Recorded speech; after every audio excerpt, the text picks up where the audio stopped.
On a fun family cruise, 18-year-old Anna Kepner was found dead, concealed under a bed in her own stateroom, wrapped in a blanket and covered with life vest.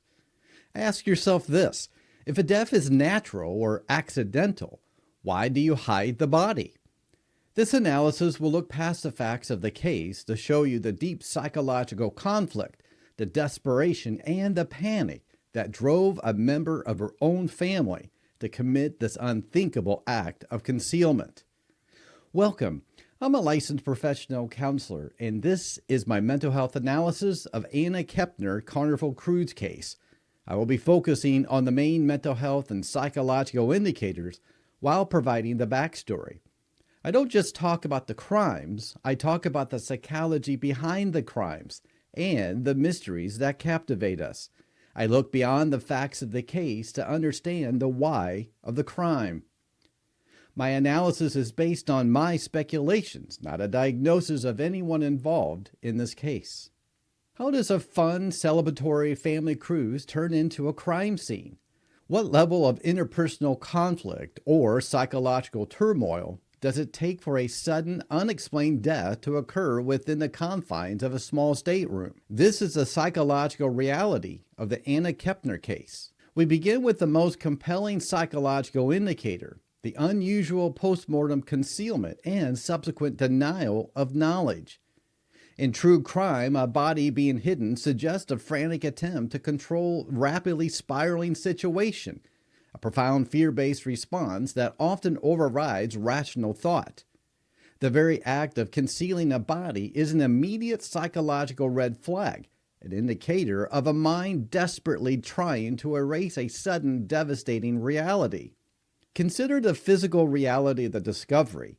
18-year-old Anna Kepner's body was found under a bed in her stateroom, reportedly wrapped in a blanket and covered by life vest. This is a critical psychological detail. The attempt to hide the body using objects available in the small space like a blanket and life vest. This points toward an impulsive act where the psychological distress or immediate threat of discovery was so immense that any form of concealment, however inadequate, was deemed necessary. The victim, Anna Kepner, was a high-achieving high school senior, a cheerleader with aspirations to join the U.S. Navy and become a K-9 police officer. She was on a family vacation aboard the Carnival Horizon, returning to Miami after the trip to the Caribbean. She was sharing the room with her stepbrother and one other step-sibling, traveling with her father and stepmother. On the night before her body was found, Anna reportedly told her family she wasn't feeling well and returned to the cabin. When she didn't appear for breakfast the next morning, a search began. The time of death was determined to be 11:17 a.m. the following day, which is around the time her body was discovered by a housekeeper. The psychological question here is simple. If the death was natural or accidental, why the extreme effort to hide the body in a room shared with others? The behavior of the individual or individuals present during the death and their decision to hide Anna reveals a deep psychological need to escape immediate consequences. This concealment suggests a sudden catastrophic shift in their reality. If her death was a result of an altercation, as some sources have suggested the FBI was investigating, the motive for the concealment is clear: the nature of the death and to avoid immediate scrutiny of family and the ship's security. The FBI's focus quickly turned to one of Anna's step-siblings, a minor. While no charges have been filed, this is a significant piece of psychological puzzle. The psychology of the blended family unit, especially one involving adolescents, can be a complex environment of shifting loyalties, unspoken resentments, and competition for parental attention. We must consider the psychological dynamic of sibling rivalry and the capacity for sudden aggression within a confined space. A cruise ship, meant to be a relaxing getaway, is an incredibly restrictive environment. Stressors that might be manageable at home, long-term family conflict, perceived slights, or personality clashes, can become amplified in the close quarters of a ship, particularly in a shared stateroom. This psychological pressure cooker is a crucial context for understanding the environment of the carnival horizon. The age difference, the blending of the two distinct family histories, and the simple stress of family vacation could all contribute to underlying tension. What if the altercation that was suggested was a culmination of a long-time simmering resentment or a feeling of being marginalized within the new family structure? In psychology, we examine the concept of bottled or repressed anger, an individual who struggles with regulating intense emotions, especially in a context where they may feel powerless or misunderstood, can reach a sudden breaking point and explode. The transition from an argument to a physical confrontation, especially among adolescents whose prefrontal cortex is still developing, can be a tragically swift and irreversible act. The clues here are less about the meticulously planned crime and more about the psychological reaction to a situation spiraling out of control. Think about the psychological toll on the individual who had to not only witness or cause the death, but then physically hide the body under a bed. That action requires a profound level of emotional detachment, or conversely, a state of sheer panic that borders on disassociation. The decision to use the life vest, equipment specifically intended for survival, to cover the body adds a layer of disturbing psychological irony. It represents a symbolic attempt to smother or conceal the very failure of the care or safety that occurred in that cabin. This act of concealment, on its face, points to a psychology of self-preservation above all else, where the immediate need to avoid personal accountability supersedes the moral responsibility to seek help for a family member. The psychological aftermath of the sudden death, especially one that may be violent or unexpected, often includes feelings of intense guilt, shame, and a desperate need to control the narrative. This brings us to the next critical psychological indicator, the immediate and coordinated pattern of non-disclosure by family members present. The stepmother, who was also on the cruise, later invoked her Fifth Amendment right against self-incrimination in an unrelated custody hearing, explicitly acknowledging that a minor child was a suspect and could face criminal charges. The mere act of a family member invoking the Fifth Amendment, especially in a separate matter, speaks volumes about the psychological environment and the reality of the crisis that unfolded on the ship. It signals a shift from a unified grieving family unit to one fragmenting under the pressure of criminal investigation and potential prosecution. From a psychological perspective, this non-disclosure points toward a family system under extreme stress, prioritizing self-protection and the protection of a minor child over transparent cooperation with authorities.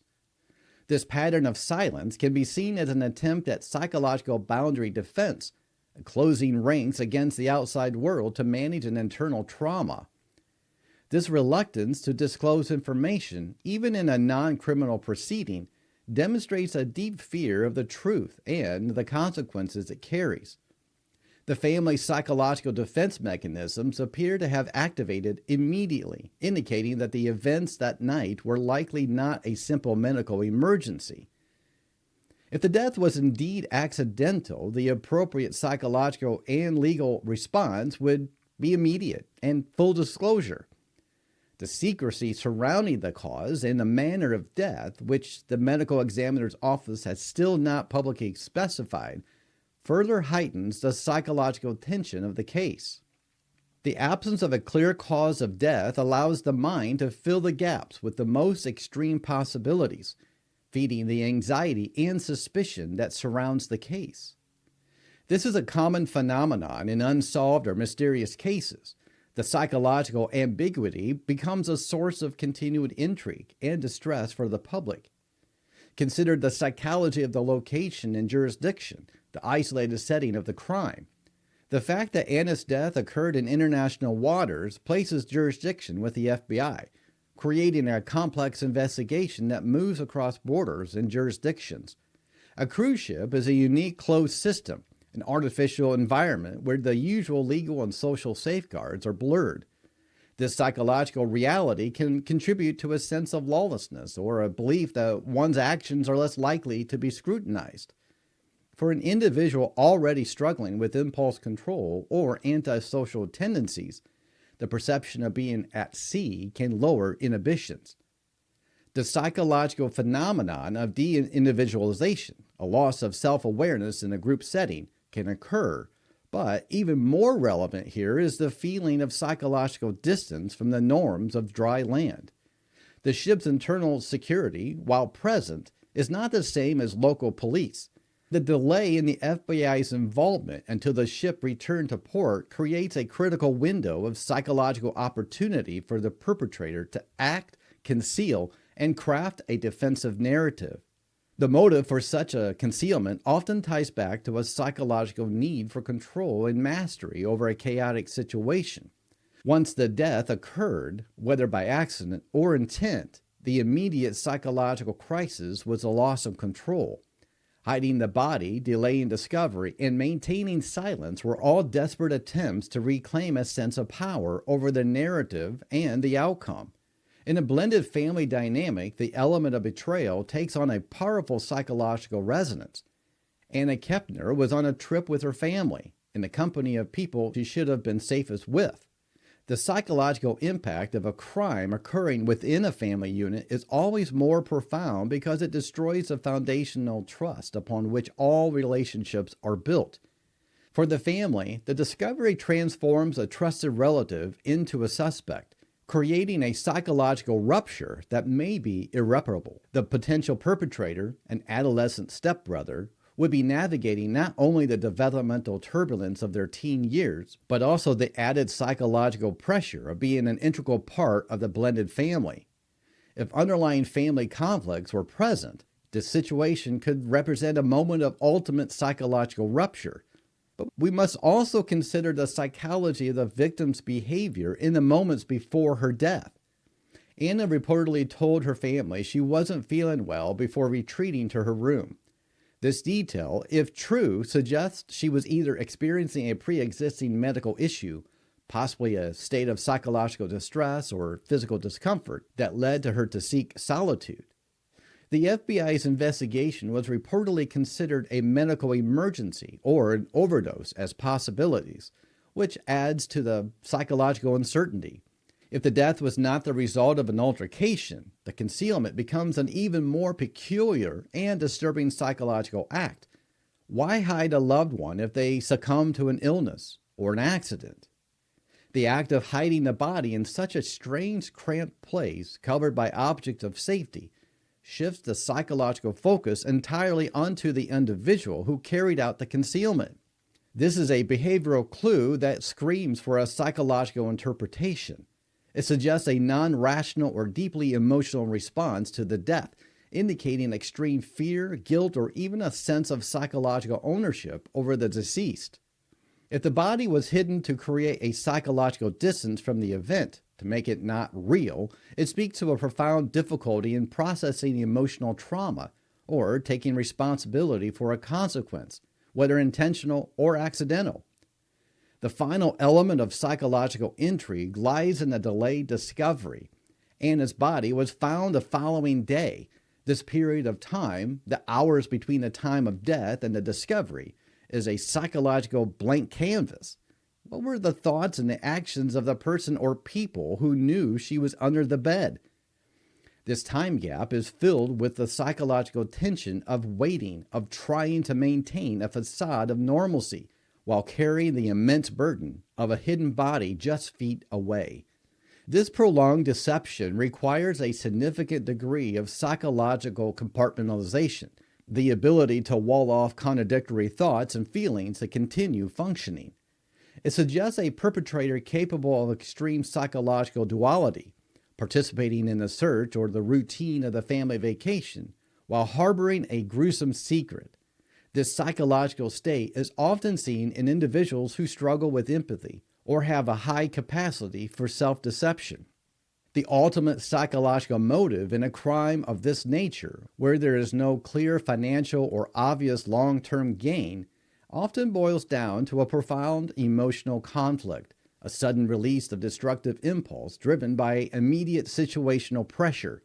It's a moment where the psychological defenses crumble and the impulse to act to eliminate a source of conflict or perceived threat takes over. The truth of what happened in that small cabin on the Carnival horizon remains in the hands of the FBI and the pending autopsy.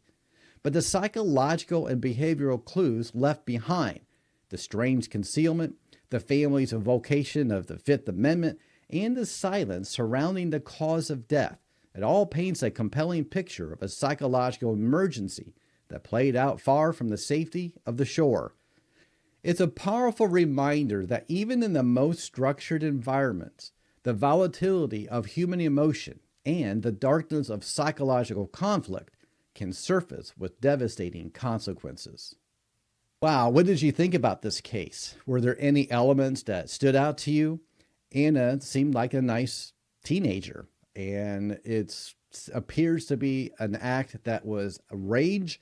Maybe it was an accident. Maybe there was a physical altercation. We may not know for a while, but it does seem like this was not a premeditated murder, and probably it came from repressed anger. And maybe there was a conflict before they even got on the ship.